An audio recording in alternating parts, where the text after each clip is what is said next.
it's like the institution of the school is one thing, and then these individuals are another thing. But I'm curious if we're not really teaching our students or our educators, us, like how to embody this sense of trust that clearly, like, you've had the gift of figuring out, so to speak, throughout your life, whether it was because you had to figure it out or because of the support that you had within your family and your community. How do you think that we can be more intentional within the context of school, teaching both us as educators and students?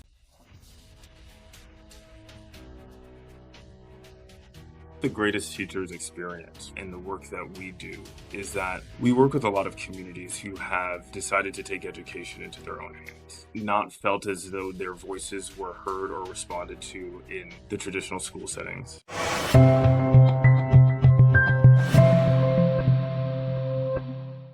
All right. Well, Justin, it is so great to be here with you today. It's been way too long, and Ilana and I are so excited to jump in and dive deep into this concept of trust. And I know the world, knows you as an incredible educational leader.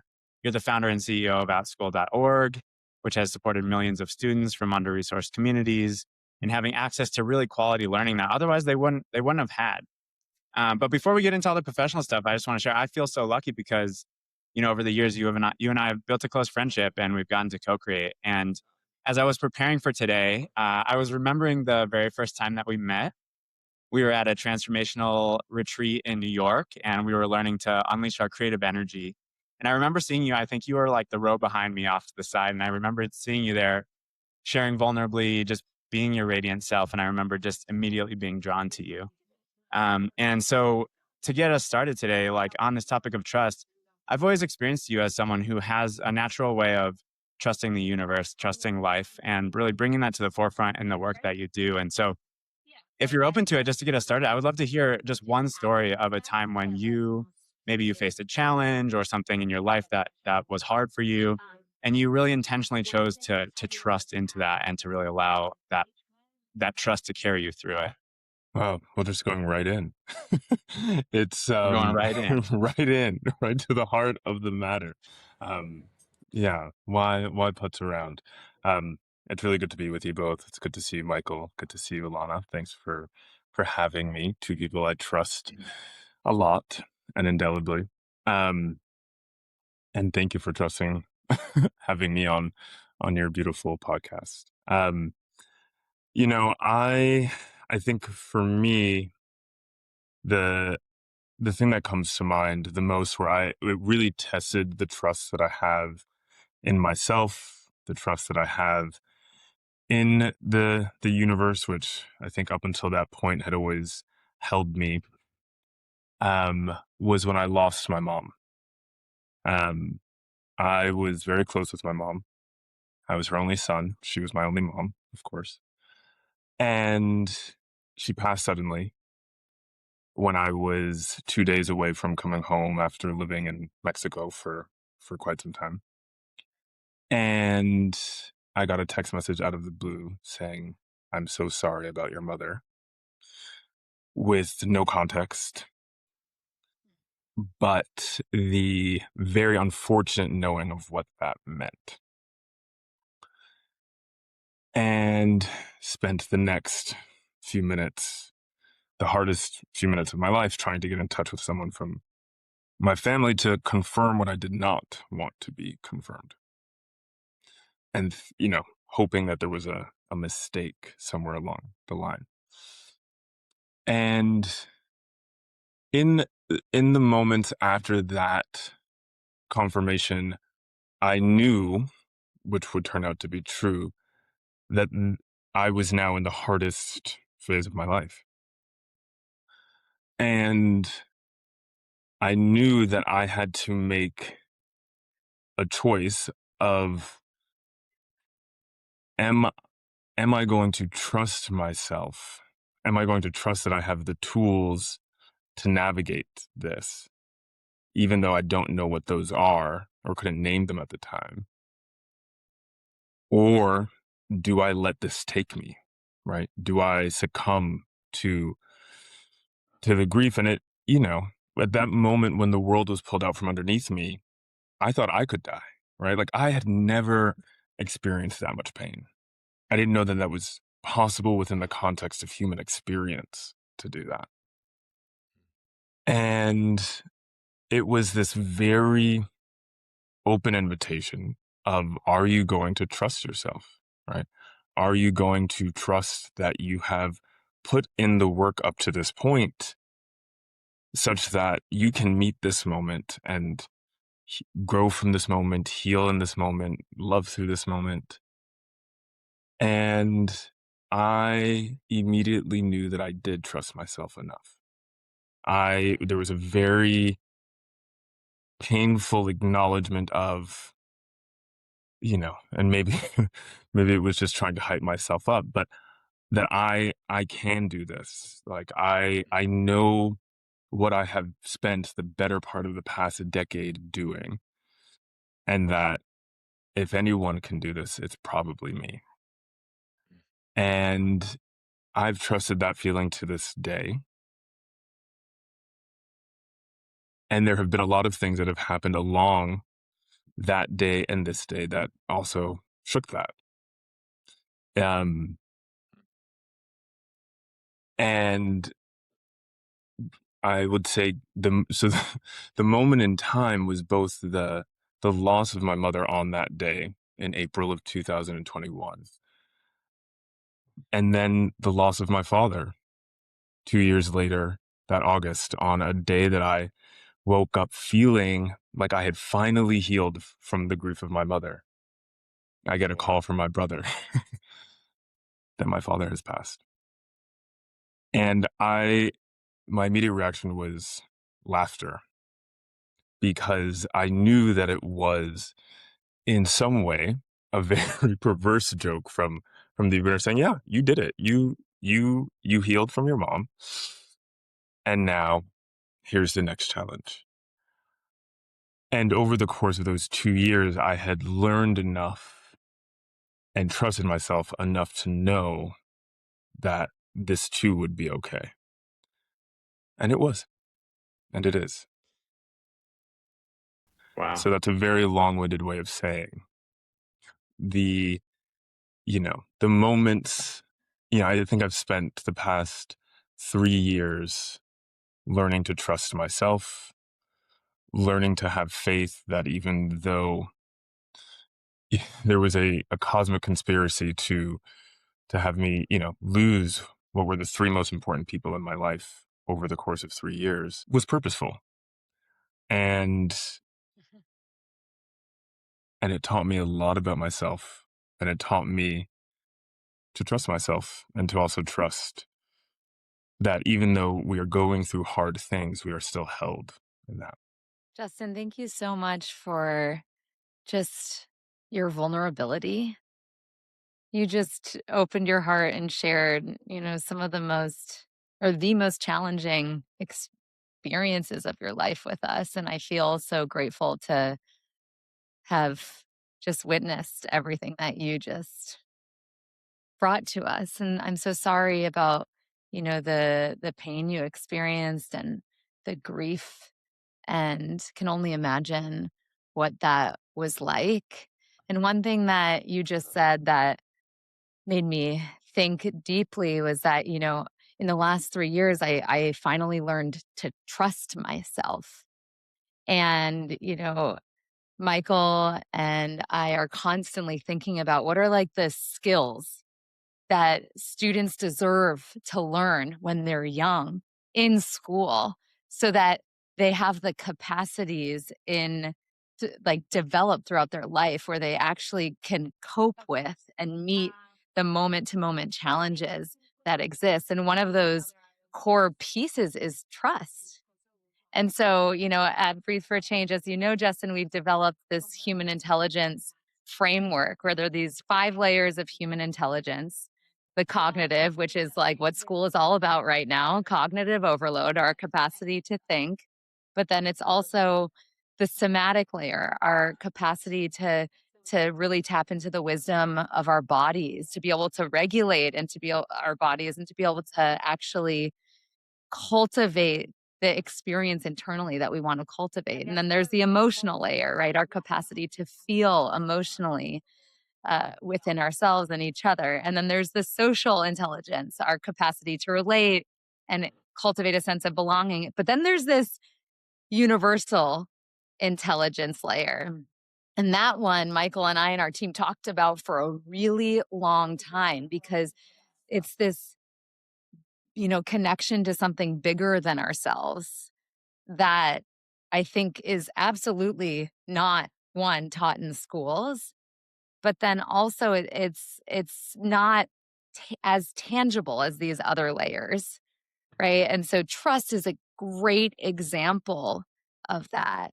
Like, how do we actually open our hearts to life to stay engaged, especially in challenges? And like you just shared a beautiful example of how you actually just surrendered to that and it happened. I'm curious, you know, w- you said in the last 3 years you developed this like ability to trust, but what was it like before those 3 years? What was your relationship to trust like throughout your life? Like, did you trust like that there was something bigger holding you, supporting you? Or, tell me more about that, your journey with this, so to speak. Yeah, I think trust was always there. It but in the past 3 years, it was tested like it had never been tested before. And sometimes you need an earthquake to know how strong the foundation is.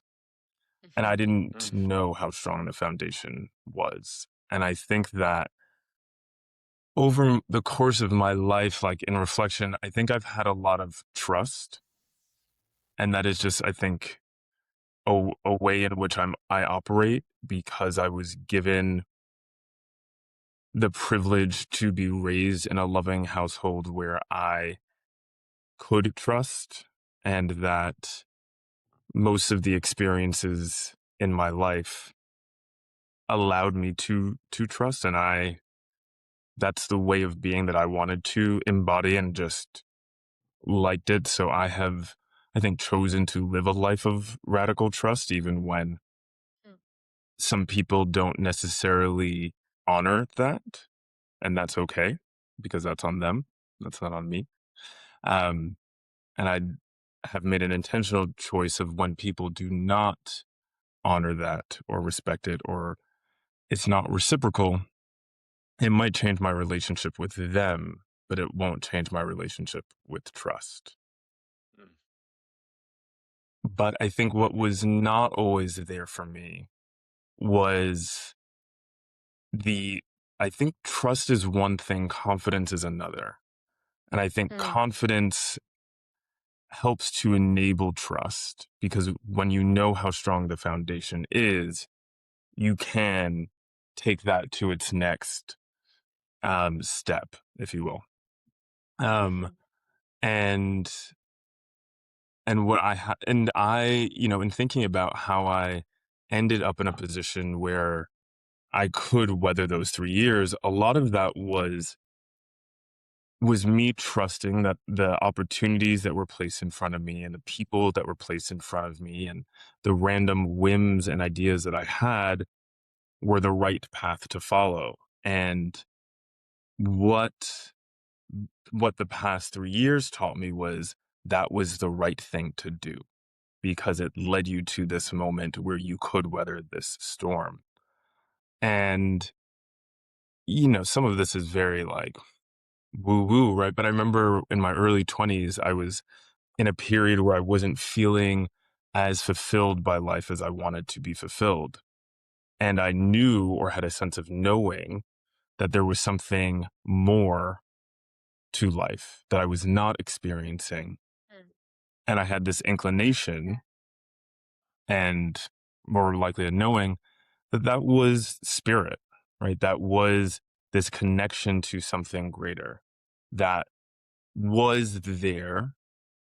And I felt that it was there, but I didn't know how to touch it. I didn't know how to access it. And there was a moment, my early 20s, where I remember I was sitting where I was standing in the hallway of my apartment at the time in New York, and there was a window in front of me, and I just said, okay, I'm going to go and open the window, right? And in opening that window, that is me letting spirit in. That is me letting this universal knowing in. And, that's not language or something that I necessarily had around me at the time, right? But I trusted that enough to go do it. And after that, things started to come. I mean, it wasn't shortly after that I met Michael, right? And at at this very, at this very particular training, but it was, and through doing that, that for me is like very clearly a doorway into where I am now. Um, and I think that the past 3 years have allowed me to go back and look at it now with the language of trust and with knowing, whereas in that moment, I wouldn't have been able to tell you that it was because I trust myself. So I really love that metaphor and that embodied experience you had of opening the window, to something more, to trust, to spirit, whatever the word is that we choose, which will be different for all of us. As a leader, as a leader from Harlem, you grew up with these privileges as you shared, but I'm sure you lead, your movement, your mission right now is to really support students and families that don't have a lot of privilege. And so this idea of opening the window, how do you think about opening the window, whether it's to opportunity, to trust, to something more, to to students and families who didn't have those privileges or maybe haven't yet had the direct experience of experiencing more trust? How do you think about that in what you do? And how do you think about that in how you want to, make a positive impact in education? Yeah. Um, it's interesting because I came from a very loving family that had a lot of trust in themselves and built a lot of community as well. We didn't come from a lot of resources either, but there was enough trust to be able to leverage the resources that the community had, right? Including, you know, including my godmother, my Aunt Hope, who would read to me every day after school and was a former public school teacher and became the reason I got into education, but was nothing more than a neighbor that my family brought in and trusted to have their one and only child, spend every day after school with. And I think that level of trust is something that exists in every ideal community. And I think we all have, regardless of socioeconomic economic background or geography, we all have varying degrees of access to those types of networks and resources. I think in the village that we all envision for us, our families, and our children, it's something similar where that level of trust exists, where even if you don't have the tools or the resources, your community does. And they trust you enough to invite your children in, and you trust them enough for your children to go into their sphere, into their place of residence, into their knowing and touch and care. And that is not as accessible as it would ideally be, right? We, I think, live in a world in which the onus is increasingly on the parent and the individual unit of family and on the institution of school. And we have over indexed on both of those two things, putting undue pressure on families as a unit and undue pressure on schools as an institution, and as a result on teachers, support staff, and everything within the walls of that institution. When in reality, education has always been a community endeavor, because what is education if not to create the citizens and the community that continue to give back to that community over time and generation after generation? And so I think in doing that, we have made it harder to trust. We have created less opportunities for trust. We have created less opportunities for community. And that is also, why we've also created space for more polarization, right? For more toxicity, because we don't have enough of those innate human touch points with our neighbors, with our communities, and in ways that we deeply trust each other, right? To take care of our children, to feed each other, to house each other, to clothe each other. We don't, not enough of us do that, I think, anymore. And we don't create enough space for that in our education system either. I completely agree with you. And I want to double click on this piece around, we don't, it's like the institution of the school is one thing, and then these individuals are another thing. But I'm curious, right? So if we're not really teaching our students or our educators, us, like how to embody this sense of trust that clearly, like you've had the gift of figuring out, so to speak, throughout your life, whether it was because you had to figure it out or it was just because of the support that you had within your family and your community.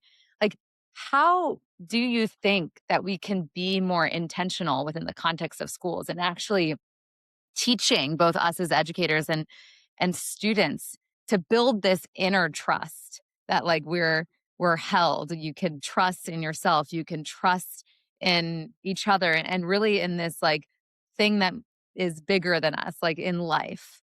And yeah, I'm just curious, like how do you see it shifting if you were to like rewrite the future of education? How would you teach this in schools? Yeah. I mean, I think that the greatest teacher is experience, right? I don't think that there is a pedagogy to trust, right? I mean, I think the way that I have seen it play out in the work that we do is that we work with a lot of communities who have decided to take education into their own hands. And so have unfortunately not felt as though their voices were heard or responded to in the traditional school settings, and created, you know, homeschooling learning co-ops or, community education initiatives that educated their children. And one example of that is an amazing partner of ours and friend of mine called Engage Detroit, where what they did is they served as a home and as a hub for parents who wanted to take a more active role in their kids' education, whether that was they were still in school or whether they were homeschooling. And a lot of these families did not trust themselves to be active participants in their child's education. And a lot of that was by design, because the institution or I should say rather the politics of school and education had gotten to a point where in their community specifically, they were told not to believe that they knew what was right for their kids and that they should listen to the teacher and they should listen to the schools. And that is a narrative that has often played out, particularly in Black and Brown and low income communities, where there is often an internalized belief that if left to me, I am going to mess this up. And I love my kid too much to mess this up. So I'm not going to do the risky thing. I'm not going to change the school. I'm not going to homeschool. I'm not going to, go outside of what I know and what I've been, told, because I could do something worse. And, in this kind of anecdote of Engage Detroit, what these families were able to do were they were able to go it together and to come together in weekly community and talk about what was working and what wasn't working. And with the knowing that if something wasn't working, it wasn't their fault, but it was just that, okay, that tutor wasn't the right tutor and we move on, right? There are options and resources, or the ability to say, this is what's working for my child. Maybe that works for yours. And to really, for the first time in their experience of the education system, be able to learn to trust themselves because they had a community that could hold them in those decisions and not judge them in that. And, and that's not to say that everybody needs to, the only way to learn trust or to instill trust in the education system is everybody, go it on their own or enroll in a homeschooling co-op. But I think that there is a really powerful piece to allowing families to come together, right? And learn together, one, you know, how to really be active participants and members in conversations in their kids' education. Because I think for a long time there have been narratives that they can't do that or that they shouldn't do that. And I think that that is a really important step. And I think that teachers can show up in that, educators can show up in that, and be part of community in ways that also doesn't require the infrastructure, the rules, and the policies of a school building, right? Because I think, maybe this is the clearest way to answer your question after like 10 minutes of soliloquy, but it's take education and take the expectation that education only happens in the classroom out of the classroom and allow it to happen in the community. I love it. You brought me back to my first research study that I ever did in my PhD, where I was following a bunch of the educators that I was teaching at the time in the teacher ed program. And I was looking at how they were understanding difference across their students. And what came out of my research was that these educators had all these deficit beliefs, particularly about their not just their Black and brown students, but their families. It was like they don't care enough. They're just not present in their kid's life. And they were using these beliefs that they had about the families to lower expectations for their students. And what was so profound about the research is I was doing it in collaboration with the educators. I wasn't just trying to like say, these educators have these beliefs, but it was through their awareness. Oh my gosh, I can't believe that I'm having these thoughts that are literally perpetuating the very disparities that I am here to address as an educator because I care about, ensuring that all of my kids are thriving. And it was like actually through the process of even becoming aware and conscious of these beliefs that they held, that then they shift their mindset about their students and about the families that they had and their way of engaging parents and families in the education after that awareness was transformational, completely transformational, and student outcomes changed. And so I just think that what you just said points to the importance for us as educators to really look at how am I making meaning of who my students are, who these families are that I'm supporting, and like are my blind spots, right? How might I actually be contributing to the very unjust system that I want to make more just? I'm so inspired to hear about what you are doing in your organization to address these kinds of biases that have deep impact on families and kids' education. And I'm curious, like, what's been the impact of you creating this space for families and students to, be educated where they do trust themselves? What's been the impact and the shift that you've seen? Yeah, I mean, from a very like programmatic standpoint, one of the kind of key ways that we sought to create impact in the communities in which we worked was to give families who didn't have access to funds to be able to have essentially a bank account or access to funds that they could use on their child's enrichment. So our kind of theory of change for a long time was that you cannot solve education inequity without looking at the enrichment gap. That the disparity between what the haves spend on things like tutoring and extracurricular activities is such an important part and component of a child's education, of their social development, that it's impossible to remedy that just in the classroom. And so we focused on how do we put tools and resources into parents' hands, and namely kind of financial capacity to be able to change that. What we learned very early on in this in our journey was that just giving family access to funds alone was not sufficient to them then going into the community and choosing and buying resources and experiences for their child that would make full use of that money.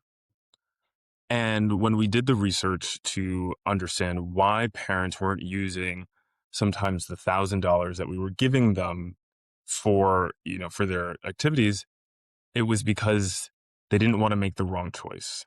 They didn't trust themselves. They didn't trust themselves. And as a result, it's like, sure, you think that, economic ability is like the reason, but that is a part of it. But then, right, even when you solve for that, you don't trust yourself. And so we had to change very early on our entire model to be, yes, financial access, but that was the easy part. The harder part was, how do you create and facilitate experiences in communities that allow for trust to be developed both among the family unit, but then also within community. And so we would go into the communities that we worked in and run workshops with families. We would work with the community organizations that we were with to help them stand up. These experiential moments that families could come together and share with each other and commune and convene and talk about education with no stakes, no judgment, and with the beautiful guidance of my team of educators who were there to advise and assist, and then eventually bring that to online communities and forums where parents could, when we were not present, also be able to talk to one another in a private, safe space about their children and talk about the resources that work for them in their community and where you should go take swimming classes and, how great this new curriculum was for their child who couldn't read, 3 weeks ago, but now is showing really wonderful progress. And we did that both in settings where, kids were outside of the traditional school system, such as homeschooling. And then we also worked with families and students who were in public schools, right? And got such amazing feedback from the educators in those kids, for those kids, saying how different their experience in the classroom now was because they were now spending weekends active and doing things like playing basketball, and reading and doing the things that kids need to do in order to create community and develop skills. And it had real world impact in the classroom.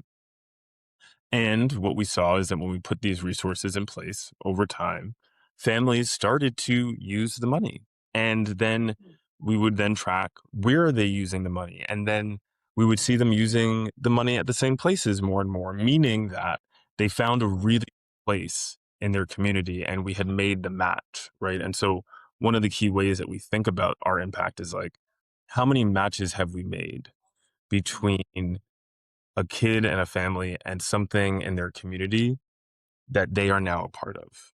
And so we feel really fortunate that we've been able to do all of that. Absolutely love hearing about that. And one thing that's just standing out to me, that I think I want to think more as an organization about trust is I'm hearing you describe this sort of fundamental distrust that often exists between families within themselves, especially certain families who don't have as much, confidence in their education or maybe don't come from as much of an educational background. And then also between, I think in a lot of cases, unfortunately, trust gets eroded within our current system between educators and parents. I think sometimes educators are dealing with certain types of parents who are a pain or feel like a pain the way they show up or over involved or trying to focus too much on their own, student at the cost of others. And I think parents sometimes feel like, some parents feel like educators aren't really building the bridges, and educators often don't even have the, they're so full with other responsibilities there has to do that. It's very hard to find the energy to build those homeschool connections. What I'm really sitting with is when we think about this competency of trust and how we foster that is this underlying disconnect that's often there between school settings and educators and families. And so it has me just thinking about, opportunities for educators and strategies for educators to actively cultivate those bridges and really support the infrastructure for trust, right? Because I think trust is not something you can just force. It's not something you just choose. You can certainly develop it, but it's also something that's built over time. And so all the things you've shared, your own story, these different success stories of the impact that you've been able to have, I'm just really sitting with this um, necessity of more bridges, more connection between educators and families and students as a whole, and how much that creates the infrastructure for trust. And I'm more just reflecting what I've heard, but Ilana, I'd love to, Well, let's it's think more. Yeah, go ahead. you're bringing me right to our theory of change at Breathe for Change, which it's first transformation of self. So as an educator, if I don't trust myself, there's absolutely no way in the world that one, I can teach my students to trust themselves, because so much, especially when it comes to trust, like so much of the learning of how do I trust myself? How do I trust something bigger than myself comes from being inspired by others who are doing that. Right? Like, Justin, you talked about your family, and like you had all that support, and your family was trusting of themselves and one another. And so many of our students don't have the luxury of having this very beautiful support system in their home. So if they aren't seeing trusting relationships, or like what trust looks like in their life outside of school, and then we as educators aren't modeling that deeply for them, then there's no, well, of course they're not going to trust themselves. And so what it's really reminding me is like, what's in our locus of control as educators? And that's for us to trust ourselves first and foremost. And that translates to like students being like, well, okay, I see them doing it. They're modeling it. They're talking about it. They're naming when they're not trusting themselves as an example, so I can learn the distinction between trusting and not trusting. And then also, there's that ripple effect when we as educators trust ourselves and are like more open-hearted, and especially in a state of uncertainty or adversity, then our students will pick that up and likely bring some of that home. And then that shifts the dynamic between the home and the school, because a lot of times when I was a teacher, my parents would come in and be like, oh my gosh, I was completely, dysregulated. And my student said, or my child said, take 3 deep breaths, mom. It's the same thing. It's like, oh, like the child might come home to the parent, and they're like really anxious about something. They say, mommy, trust yourself. You've got this. Right. So it's like literally kids can transform a whole family. And so I really think that part of it is really just like literally coming back to ourselves as educators. How do I trust myself? And then like showing that to students. And then they're picking up everything, and they're going to go home and model that for their families. And I think that's where like generational trauma, generational transformation can actually happen, is through the everyday actions like what you were talking about, Justin. Yeah, it's interesting. I think that there are Indigenous communities that consider children and elders the most spiritually important parts of the community, because they are the closest to the spirit. One has just Mm. come from it, and one is on their way to it, which is why children and their grandparents have such special relationships. And it's the people in the middle who have gotten, caught in the ways of the world. But the elder and the child have that closer connection to the universal and the ancestral wisdom.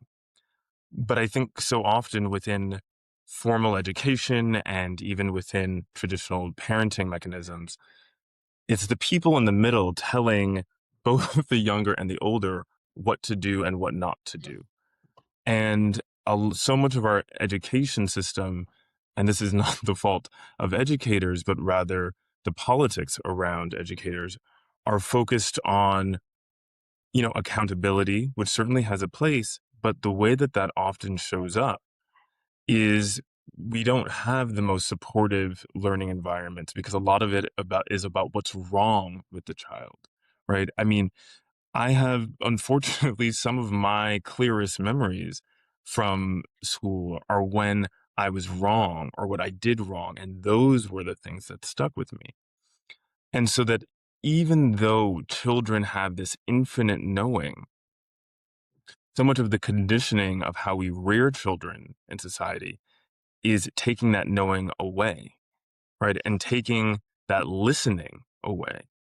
And perhaps more than anything, right, listening is the key input to trust. Listening to yourself, listening intensely to those around you so that you can hear both their words, but also their emotion. And you can't trust yourself without listening to yourself. Like that is the first step. But I think unfortunately, many of us, and I think we've picked this up early and I know Michael likes to use I statements, so I can use I statements here. It's like I picked up a habit early on of not listening to myself or listening to myself, but not heeding or hearing the first thing that came to my mind, which was the truth, but quickly got into a cycle of, well, that can't be right. So what would be right externally, right? What would society say about this? And recalibrating what I thought to be true through the lens and the paradigm and the paradox of everything outside rather than inside. And I think that, right, teachers find themselves in the same, and educators find themselves in the same position. They instinctively know why they are in that classroom. At a certain point, they know that child so well and deeply and intimately. And they have to also think about everything else on their plate, everything else in the school culture, the school climate, their standards that they have to meet, you know, and so they are also not always put in a position where they can fully trust themselves either. And And I would argue that our education system doesn't trust teachers at all. yeah, of course. I It's mean, the like education system literally doesn't we're trust it's itself. set Yeah, it doesn't trust itself. It's like it's yeah. set up in such a way where, okay, the goal is performance. We need everyone to meet these standards. And so there's very specific things that we need to check off the box in order to support students from going from here to there. And And then it's we like, need to tell educators exactly how they get from there to there because we don't trust them to figure it out themselves, to use that inner knowing. And meanwhile, that doesn't give educators space to trust their students. What I'm really sitting with is just what you just said, Justin, just like landed in me. It was, you know, educators learning to trust students and trust themselves and trust that if there's something that's not working, they actually have the inner knowing of how to help that student succeed. If they don't just see them through the lens of this prescribed, standardized system, but instead connect on a human level with that student. And I think that's ultimately a lot of what human intelligence is really about. And certainly this competency of trust is as an educator, can I trust myself? And it's hard in the face of all the pressures and having to go against the grain of the system. But can I, despite what so much of the system is telling me, can I trust myself to know to know these students, these kids, and what they need, and to give it to them? And can I trust the student enough to give them the dignity of meeting them where they are and meeting their particular needs? And I think it's reclaiming that trust, but it's not only reclaiming the trust, it's reclaiming that sovereignty and that courage to allow the trust to come forward. Because I think all of us have this innate ability to know and to trust, but it's like claiming that knowing within this system that so often makes it hard. And so it's really like, I love that. I'm going to implement that using I language with myself, with the people that I teach, with my team. I'm really going to hold that trust in myself and trust in that in them and let that guide me. and there's like, you feel that trust in your body. when you trust, at least for me, when I trust, and I struggle with this competency deeply, Michael knows, he sees it all the time. It shows up for me as like urgency, like I have to find an answer immediately, or anxiety when I'm like there's uncertainty. I need to solve for it right away. And I know as an educator that showed up all the time in my classroom.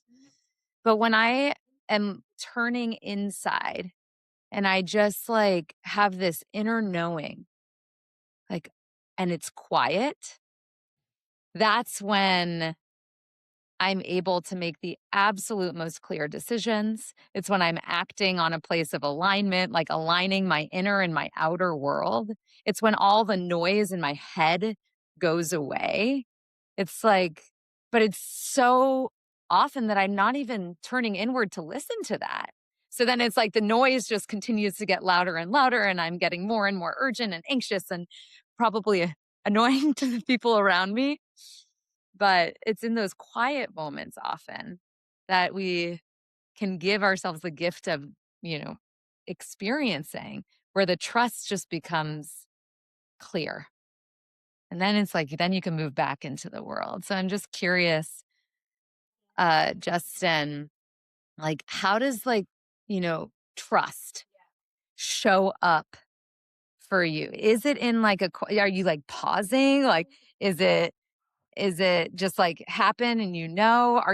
Is it an awareness state that you're in? Or like what is actually happening for you when trust becomes the way or like the gift that you have access to? Because I know a lot of us don't trust ourselves. So like give us the secret of what you're tapping into, my friend. Yeah, I mean, it's interesting because what you said, I think, has illuminated for me what is like in part like this core tension or this core paradox in trust. We want to be able to trust those around us and to trust the communities, our teams, our friends, our peers, our educators. And we should. We should trust the people around us. And if we don't, I would venture to say we should probably change who's around us. Mm. And we want to trust ourselves, and we need to trust ourselves. That sometimes is in stark contrast to trusting those outside of you, because there are moments when society says, or community says, or peers say one thing, but you know so deeply within yourself what is true for yourself and and what your truth is and what needs to be true for you. And that is at odds with trust. And in those moments, you have to make a choice of who do I prioritize? Do I prioritize myself or do I prioritize those outside of myself? And the answer should be yourself. And for me, it has been like that learning and that experience of trust that like the word that I use to describe it is just embodied, right? Because I know that I trust those around me, that I have worked in such a way to cultivate people around me that I trust.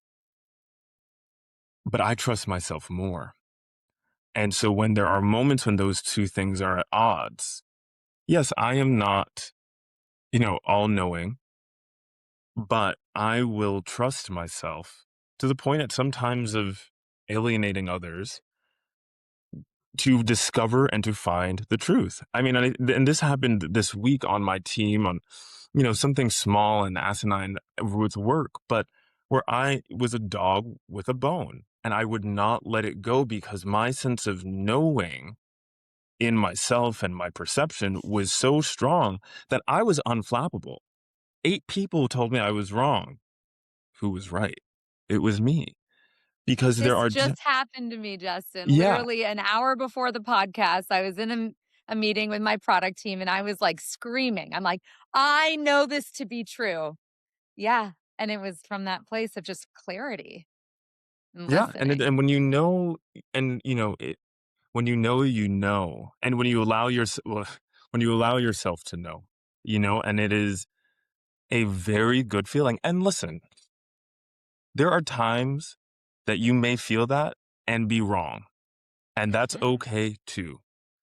And that should not change the extent to which you trust yourself, because it happens, right? I mean, this is not a quest to be right about everything, but it is a quest to honor yourself, right? And to trust yourself.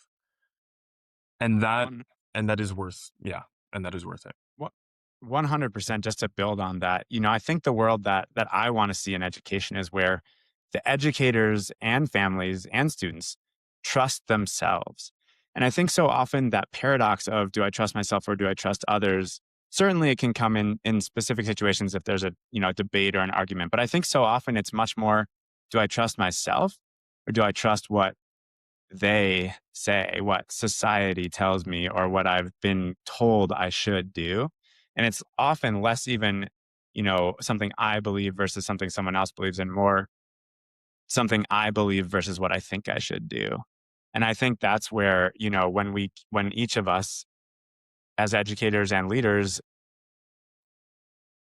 does listen to ourselves enough to bring that forward, it can create great change and it can have a really big impact on others' lives, and it can give others permission to do the same. So I think that's one of the best ways we can, give back as educators, is to really, and leaders, is to embody that and model that and help live in a world where more people do have that trust in themselves and don't project their own inner authority or give it away to, people who are not themselves. I was just going to say, what we're talking about is this beautiful relationship between individual trust, I trust myself, and collective trust. I'm like learning from the group, and together we are building a collective truth, a collective narrative, a deeper understanding. Because when we actually trust ourselves and trust those around us, that's when the magic of teaching and learning happens, right? I trust myself. I trust my community. Now we can all speak our truth, and we might evolve our truth from there. We likely will. There's probably no situation in which everyone is speaking their truth in a group and your own truth doesn't evolve at least a little bit. Right. And so I think that, it just shows the layer of like critical first step, trusting yourself. But when you bring it into a collective space and there is trust in relationship, then we're all going to get to a deeper truth together than we would otherwise sitting individually in our isolated, container. And so there's so much trust that can be built in community. And that's where I believe the magic of, you know, teaching and learning like becomes ignited. Yeah. Just like what's happening on this podcast right now. We're deepening each other's truths. Yeah, Justin, what were you going to say? No, I mean, it's just like truth is a practice, and it's a hard practice, right? Because trusting yourself also requires a deep self-interrogation, right? What information am I taking in? What patterns am I bringing in? Where did I get this information? Where did I get this way of thinking? Is this coming from me? Is this a narrative that I have, fed myself or been fed? And so it is not enough to just say that I trust myself and that is the truth. It requires a lot of work to be able to do that in a way where we're showing up authentically and also in a way that can be in community. Because there are times, right, where you can say, yeah, I trust myself. And this is something that I think we see like, in leadership today, right, in kind of broader political leadership, where, the definition of truth is a moving target, right? But that is truth without self-interrogation. That is truth without honesty. That is truth without authentic self-inquiry. And real truth requires that level of work. And real truth in community requires that we have hard, difficult conversations, but from a place of trusting and knowing that we are here for each other and we are here for a similar set of shared goals, even if not shared beliefs, right?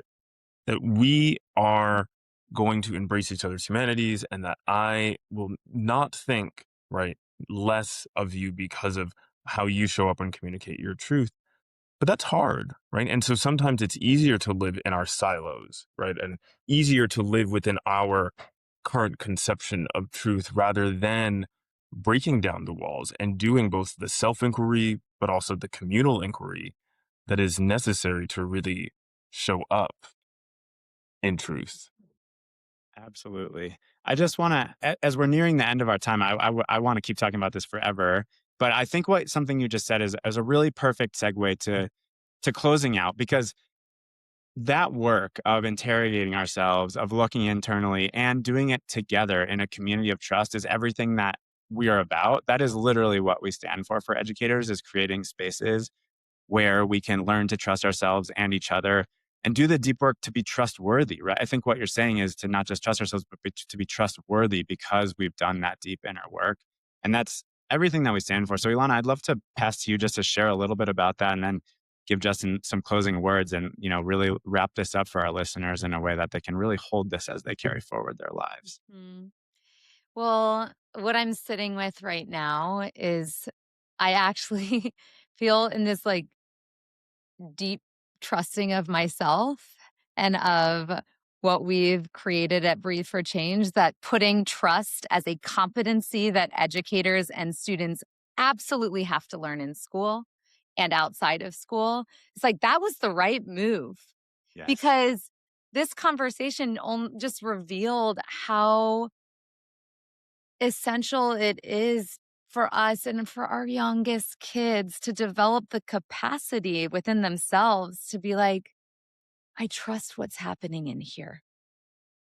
And then for our educators, all of you listening, to have that inner knowing and that confidence within you that you know, and you can listen to that. There's wisdom in that knowing. And when you tap into that and you teach from that place, wow, that's where your full self is going to come out and shine, and where your students are going to become so inspired by your teaching and so much more likely to deeply connect to their purpose, which I believe is what education is all about. And so I'm feeling trusting that, because we debated, should we put trust in as one of the 25 competencies within our human intelligence framework? That's like a bold move. It's not what's actually happening right now in education. It's again going against the grain. But Justin, I just want to say your story and the way that you've processed your relationship to trust has really affirmed for me that this is the move the future of education needs. And so I'm so grateful for you. And I would love to just hear in closing, all these wonderful, remarkable educators listening. And I know what brings the three of us together is that we're all obsessed with educators. You're doing the most important work in the world. And so what words, what wisdom do you want to leave them as like the next step towards building that trust within themselves? Put yourself first, right? I think that educators and humans and everyone, we often put ourselves secondary, right? And certainly educators do this because of the greater purpose that they aim to serve. And that is a beautiful intention, but it limits our ability to show up and to honor our full truth. Because the more that you are able to interrogate and to illuminate your inner truth, that's how we get to a broader collective truth. And that starts at home inside of yourself. So take care of that space first. Mm. Perfectly Justin is said. so beautiful. So Thank- well said. Yeah, thank you so much for coming on, Justin. It's been really beautiful. Let's make sure it doesn't take this long to get to connect again. And, thank you again for so much of the amazing work you're doing. For anyone who wants to learn more about Justin, just founder and CEO of outschool.org, among many other things in his incredible career. But thank you so much for the impact you're having. And thank you for sharing your wisdom with us and our educators today. Thank you for having me, guys.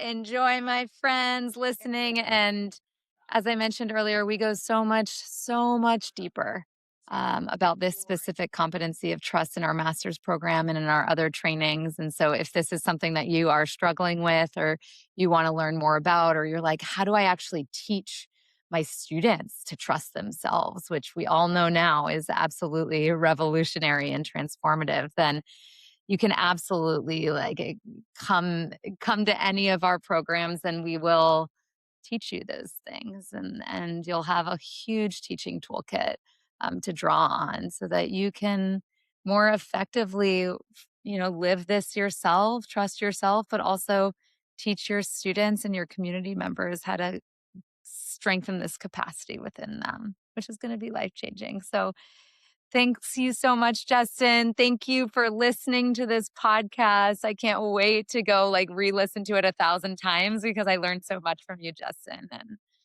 love you, my friend. See Love y'all you both. soon.